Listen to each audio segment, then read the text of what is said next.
Welcome to Our Girl Relationships. On this channel, we talk about problems people face in their day-to-day life. Let's start with the video. I, 32F, married my husband, 34M, 8 years ago. He is the love of my life. We met in our first year of university and we were inseparable. We were the couple in school back then, and everyone wanted to have a love like ours. We had planned to get married once either of us were financially stable. Neither of us came from a wealthy family, but we were okay and our parents did good by us. After university, I got an amazing job while he was still searching. We decided we loved each other enough and were ready to take the big step. It was so exciting for me because I imagined getting married too many times already. We got married and it was all good. We were not going to have kids yet, so we made sure that didn't happen. After a year, my husband finally settled for a job. He had been looking for one as good or even better than mine. I could tell that he wasn't satisfied, but he took the job because he wanted to be able to contribute equally to our finances. While I understand that, I also made sure to not make him feel less of himself or embarrass him in any way. We started to fight a lot about things that we wouldn't fight about before. It was always about him having the final say and telling me how I needed to know my place.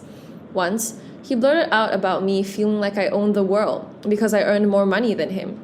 This hurt me a lot because I deliberately did not do or get certain things that I wanted when I could very well afford it because I wanted him to still feel in control.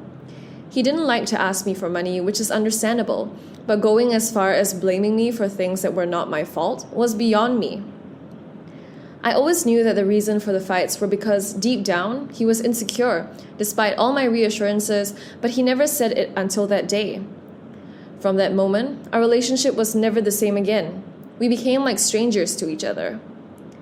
We lived like that for about a year or so, until I decided to do what I wanted to do with my money, even though I always referred to it as our money, because that is how I saw it. I finally got a better car and renovated the house to what we both wanted when we were on good terms. I even got new clothes for myself, and dolled myself up for him so he would notice. He always liked it when I went the extra mile for him, but he didn't respond, and I was disappointed. After a week, he said he got a job offer in LA and he wanted to go. I was happy for him and gave him my support. It was the first time we were having a civil conversation without arguments for a while.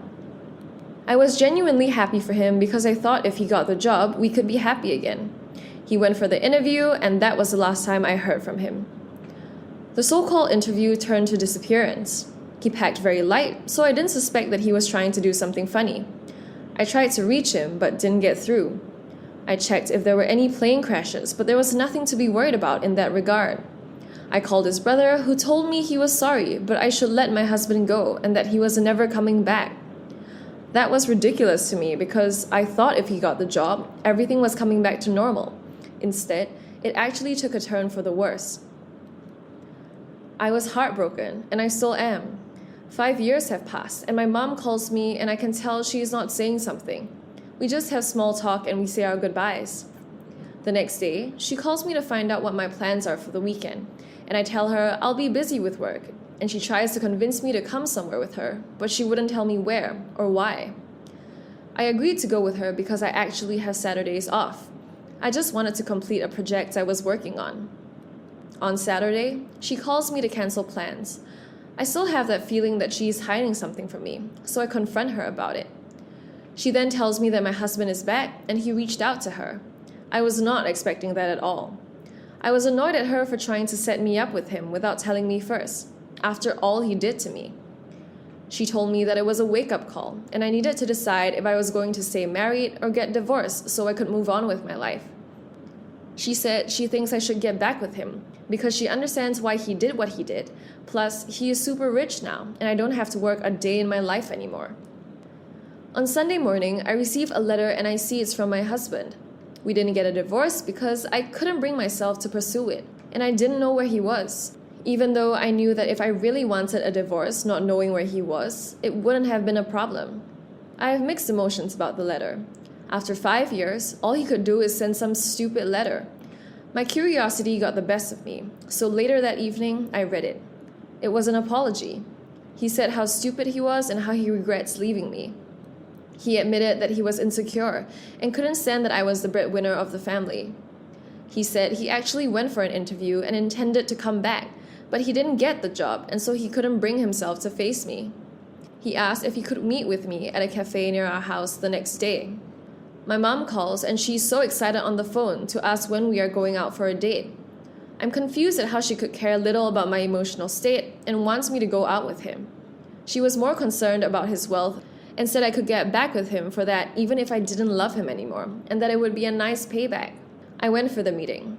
I didn't know how much I missed him. He looked so good and seemed like he had been exercising. It took a lot to get my head in the game and not fall for him all over again. He explained what he said in the letter in more detail. He apologized for trying to put the blame on me by saying I was proud to be the breadwinner. He confessed that it made him even more insecure when I tried so hard not to make him feel bad. He hated himself for not being able to provide the way he wanted to. He told me that after he didn't get the job, he decided to stay in LA and make something for himself. He made a friend who helped him start his business. Now he is doing pretty amazing, so he thought it was time to get his family back. To me, it was the most selfish thing I had ever heard. How could he think he could just up and leave and decide to come back whenever he wanted, and we could just continue from where we stopped? I asked him about all the plans we made and how we decided to get married once one of us was financially stable. He probably thought he would be the one to be stable first, and it is not that. The fact that it was not was what ate at him. I walked out on him after giving a piece of my mind. I made sure he didn't see a single tear from me, though once I left him, I cried uncontrollably. My mom gave him my address. She told me to let it go and get back with him because he was now very wealthy, and she has always wanted me to enjoy my life and not have to work all the time. My mother has always been one to go for the money, so I wasn't surprised she was saying this. He came to my house and kept pleading and saying how it was the biggest mistake of his life, and now that he is wealthy, it doesn't mean so much to him because he isn't with his family. Frankly, I am not interested in his money or anything he has to offer me. I'm more irritated at the sight of him than anything else. It would be lovely to have my home back, but can I forgive him? It's not just about his insecurities, it's everything put together. How could he leave me for 5 years without an explanation? For the first few days, until I reached his brother overseas, I thought something happened to him, and I was so devastated. He betrayed me and lost my trust. I told him that there is nothing for him to come back to, and it would have been better off if he didn't come back because he wasted his time. We could possibly kick off from where we left off. Things have changed, and I was no longer in love with him. That was a big lie. He asked if we could be friends or at least try to see if we could get along and see what happens from there. I refused and asked him to leave my house and to not contact me again. Let's hope he listens. He wouldn't stop trying to get us back together, and my mother, who is supposed to be on my side, is enabling him. This is where I wish I had started dating again, and maybe I would have a boyfriend now, or even another husband, so he wouldn't think that he had a chance. Truth is, I couldn't bring myself to date, talk more about marrying someone else. I secretly wish he came back. He has been really sweet, doing the most to apologize. I would give it a try just to see if he has changed and if anything could still happen between us. I'm doing this for myself, so I don't wonder about what could have been for the rest of my life, because I know that in every marriage there would be issues and big hurdles that the couple has to conquer. He was so excited when I agreed to go on a date for the first time since he came back. I had a good time, but I'm still being very careful because I would not hand over my heart to him to shatter again. I really hope I made the right decision and don't regret this. Your husband is a certified a-hole, and you probably are too, for accepting him back, because I'm pretty sure he would break your heart again, and when he does, I hope you can cope. I would never accept him back if it were me. In fact, I would have gotten a divorce once I realized he was still alive and he chose to leave. But since he is back and is now rich, I support your mom for asking you to get back with him for the money. At least he can get a taste of his own medicine. I would expect your mom to be on your side, but the woman just cares about the money. Well, enjoy your life and make sure you spend his money well and without reservations. Here's the next story. I have an awful relationship with my mother-in-law. It is very close to being unsalvageable, but she agreed to try one more time and it means a lot to my husband, so here we go. Recently, we invited my mother-in-law to meet our 2-year-old son. We decided the best way to do this would be to make it a little weekend trip, to make it more fun and less pressure. My family has a beach house, so we went there. My mother-in-law lives about a 3-hour drive, but had been on a trip and flew in internationally, and was missing a suitcase because her daughter took it by mistake, so she didn't really have clothes, just a huge ton of bathing suits and some pajamas. My mother-in-law was going to make her assistant drive 3 hours to bring it to her, but my mom thought that was mean and said my mother-in-law could wear her clothes. My mom then got a bit pissed because the dress she gave my mother-in-law had to be tied so tightly. My mom is very insecure about her weight, so she was acting a bit odd after that. Then my mother-in-law bled all over the dress. It was gross and beyond attempting to wash. My mother-in-law did apologize, and my mom had an attitude about how she never got to wear it. My mother-in-law gave her $300 to be polite. My mom then continues to be rude and complained that mother-in-law ruined it. She wouldn't give her any more clothes and didn't want her to sit on our furniture. This ruined all of our plans. I wanted to go out on outings to make stuff less awkward, but now we were stuck in the house. On the last day, my mom continued to complain about the dress, and my mother-in-law gave her another $300 to shut her up. The final straw was when we got lunch, and my mom joked that my mother-in-law needed to pay to make up for the dress. My mother-in-law was furious. She said, "I gave you $600 and you are a horrible host." I took my mother to another room and asked what was wrong with her. She tried to defend herself, but I snapped because she is now endangering my husband's relationship with his mom. I yelled at her that she is acting like a middle school mean girl, and let's all admit, the real issue, she is probably jealous of my mother-in-law. She didn't like that the dress was too big. I said I was ashamed and disappointed, and my mother began crying. I felt really bad, but I feel like what I said was true. We haven't talked much since. For people who think that my mother-in-law was irresponsible with her period, she was actually bleeding from the mouth and nose as a result of holding an over-the-counter inhaler up to her nose for hours the previous night. The thing was only meant to sniff, and she held it so long her skin had marks from it. She didn't read the label, so kind of irresponsible, but nothing to do with her period. Your mom needs to get a grip. Your mother-in-law seems to be making a serious effort to better your relationship with her. She was going to have clothes brought in by paying her assistant to drive it in, but your mom offered her the dress. Unless your mother-in-law did a, "Hey, watch this," before starting to bleed, I'm going to say your mother-in-law didn't intend to ruin the dress. She paid for it, which absolved her of any wrongdoing or further obligation concerning it. How else does your mom want to fix it? Find the dress online and buy it? Sew a new one? Everyone hates losing luggage, but y'all, especially your mom, need to roll with it. Go have fun. Start with a nearby clothing shop. Not the a-hole. Your mother should have never interfered between mother-in-law and the assistant.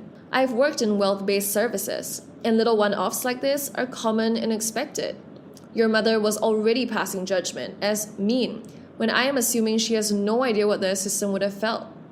But I am wondering, if she had $600 to give on a ruined dress, why not spend less than $600 having the luggage couriered or shipped overnight?